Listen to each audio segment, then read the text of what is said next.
미군의 전략 폭격기 B-1B 랜서와 스텔스 폭격기인 B-2 스피릿 등 전략 폭격기 6대가 한반도 근해에 출격한 것으로 확인됐습니다. 미일 연합훈련의 일환으로 실시된 것으로 파악되고 있지만 전략 폭격기 6대가 동시에 출격하는 건 매우 이례적인 일입니다. 서울에서 정찬배 기자의 보도입니다. 미국 태평양 공군사령부는 19일 홈페이지를 통해 B-1B 랜서 넉 대와 B-2 스피릿 스텔스 2대 등 모두 6대의 전략 폭격기가 인도 태평양 지역에서 일본 자위대 소속 항공기와 대규모 폭격 태스크포스 훈련을 실시했다고 밝혔습니다.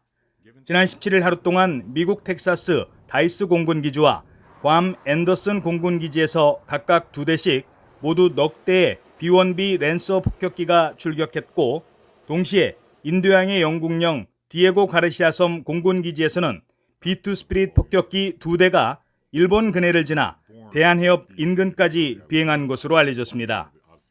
또 일본 오키나와 가데나 기지에 있던 F-15C 이글 전투기 넉 대와 F-35B 1대, 그리고 항공모함 로널드 레이건호의 항모 타격탄 FA-18 슈퍼 호넷 전투기도 동시에 출격했으며 B-1B 폭격기 2대도 미일 연합훈련에 참여한 것으로 전해졌습니다.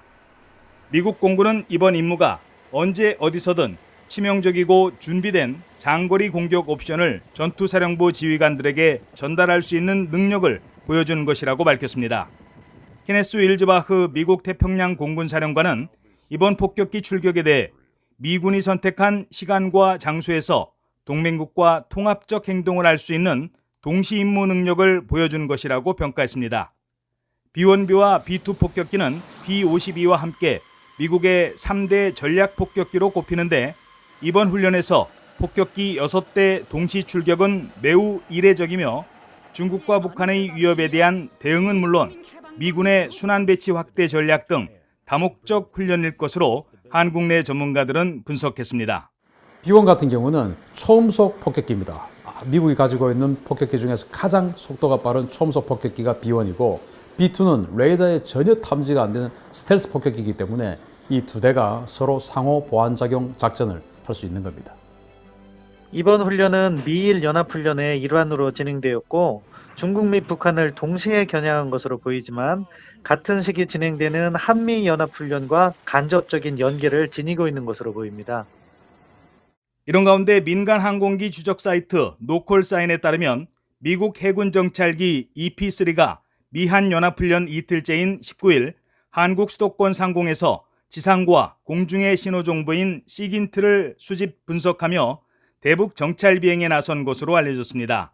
대북 정찰 비행은 통상적인 임무 수행일 가능성이 높지만 방어 성격의 컴퓨터 모의 훈련인 이번 미한 연합 훈련과의 관련성도 배제할 수 없다고 전문가들은 분석했습니다.